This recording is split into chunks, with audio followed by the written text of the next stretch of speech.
اسے کہتے ہیں اے ضمیر غائب، بی ضمیر مسلسل، سی ضمیر قلبی یا قلبی ضمیر، ڈی ضمیر حاضر۔ صحیح جواب ہے ڈی، ضمیر حاضر کہتے ہیں، جیسے تو، تم، آپ، یہ سب ضمیر حاضر ہیں۔ بات کرنے والا موجود نہ رہنے والے شخص کے لیے جو ضمیر استعمال کرتا ہے اسے کہتے ہیں اے ضمیر متکلم، بی ضمیر جمع متکلم، سی ضمیر حاضر، ڈی ضمیر غائب۔ صحیح جواب ہے ضمیر غائب، جیسے وہ، میرا، ہمارا، تیرا، تمہارا، ان کا۔ یہ ضمیر کی حالت ہوتی ہے اے مفعولی حالت، بی فاعلی حالت، سی ظرفی حالت، ڈی عرفی حالت۔ صحیح جواب ہے بی فاعلی حالت، اس کو کہتے ہیں فاعلی حالت۔ انہیں، اسے، تمہیں، تجھے، ہمیں، مجھے۔ ضمیر کی یہ حالت ہوتی ہے اے مفعولی حالت، بی فاعلی حالت، سی معذوری حالت، ڈی ظرفی حالت۔ صحیح جواب ہے اے مفعولی حالت، اسے کہتے ہیں مفعولی حالت۔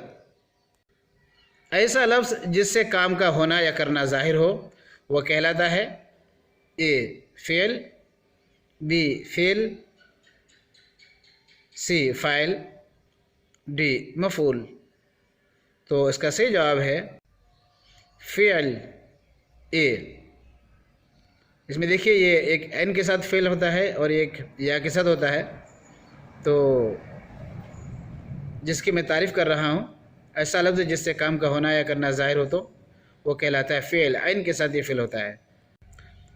وہ فعل جس سے کسی کام کا ہونا یا کرنا صرف کرنے والے تک محدود ہو وہ کہلاتا ہے اے اسم فاعل، بی اسم مفعول، سی اسم مکان، ڈی فعل لازم۔ صحیح جواب ہے فعل لازم۔ وہ فعل جس سے کسی کام کا ہونا یا کرنا صرف کرنے والے تک محدود ہو وہ کہلاتا ہے فعل لازم۔ جیسے زید نے کھانا کھایا، تو زید نے کھایا، تو اس کے اندر جو ہے یہ کھایا کے ساتھ صرف زید ہے، تو یہ فعل لازم ہے۔ ایسا فعل جسے اپنے مفہوم کی تکمیل کے لیے مفعول کی ضرورت پڑتی ہے وہ کہلاتا ہے یہ فعل لازم، بی فعل متعدی، سی اسم فاعل، ڈی مفعول۔ صحیح جواب ہے بی فعل متعدی۔ جیسے ابھی میں نے مثال کے طور پر عرض کیا کہ زید نے کھانا کھایا، تو یہ کھایا کا لفظ جو ہے یہ فعل ہے، اب اس کو مفعول کی بھی ضرورت ہے، یعنی کھانا، جو چیز کھائی جا رہی ہے۔ تو ایسا فعل جس کو فاعل کے ساتھ متعدی کی بھی ضرورت پڑے تو وہ فعل متعدی ہوتا ہے۔ وہ فعل جس سے کام کا ہونا یا کرنا ظاہر نہ ہوتا ہو وہ کہلاتا ہے اے فعل تام، بی فعل تمام، سی مفعول بہ، ڈی فعل ناقص۔ صحیح جواب ہے ڈی فعل ناقص۔ وہ فعل جس سے کام کا ہونا یا کرنا ظاہر نہ ہو وہ فعل ناقص کہلاتا ہے۔ مثلا لیا، تو کیا لیا، کون لیا، اس کا فاعل کا بھی پتہ نہیں، مفعول کا بھی پتہ نہیں ہے، تو یہاں بعض واضح نہیں ہو پا رہی ہے تو اس کو فعل ناقص کہیں گے۔ وہ فعل جسے اپنی تکمیل کے لیے دو یا دو سے زائد فعلوں کی ضرورت پڑتی ہے وہ ہوتا ہے اے فعل واحد، بی فعل مرکب، سی فعل تام، ڈی فعل خارج۔ تو اس کا صحیح جواب ہے بی فعل مرکب۔ جیسے کھا لیا، ایک تو کھایا لفظ ہوتا ہے اور ایک کھا لیا لفظ ہوتا ہے، تو ایک کھا اور ایک لیا یہ دو لفظ ہے، تو اس طرح سے دو فعل اس میں جمع ہو گئے ہیں، تو یہ فعل مرکب ہوتا ہے جہاں دو فعل جمع ہو جائیں۔ وہ لفظ جس سے کسی کام کرنے والے کا پتہ چلے کہلاتا ہے اے اسم ظرف، بی اسم متکلم، سی اسم اعلیٰ، ڈی اسم فاعل۔ صحیح جواب ہے ڈی اسم فاعل۔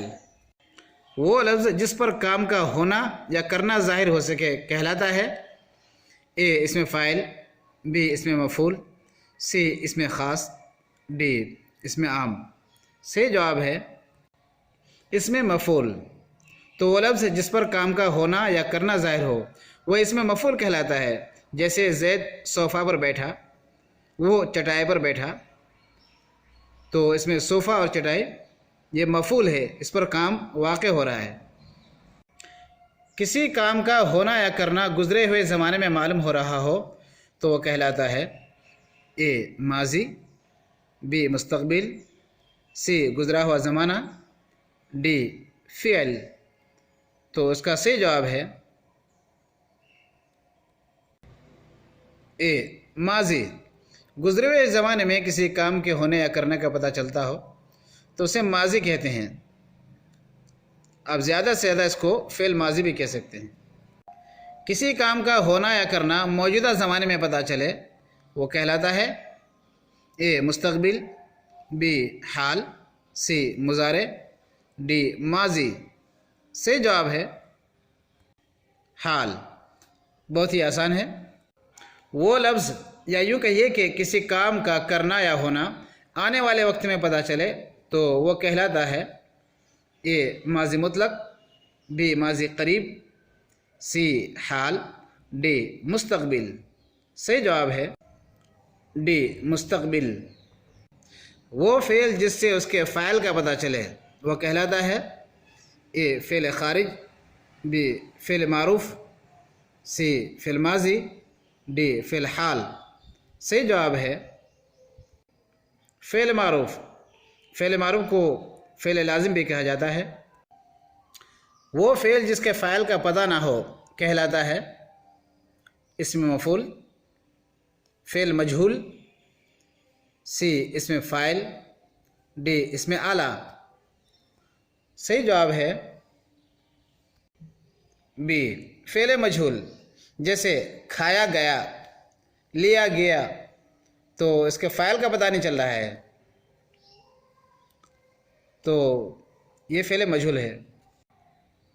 ایک ایسا لفظ جو کسی اسم کے ساتھ بطور متصف استعمال ہوا ہے وہ کہلاتا ہے اے صفت، بی موصوف، سی مضاف، ڈی مضاف الیہ۔ تو اس کا صحیح جواب ہے صفت۔ ایک ایسا لفظ جو کسی اسم کے ساتھ بطور متصف استعمال ہوا ہے وہ کہلاتا ہے صفت۔ مثلا کالا گھوڑا، اجلا کپڑا، تو گھوڑے کے ساتھ یا کپڑے کے ساتھ جو کالا اور اجلا کا لفظ لگا ہے یہ صفت ہوتا ہے، اور جس اسم کی تعریف ہو رہی ہو یا صفت بیان کی جا رہی ہے اسے موصوف کہتے ہیں۔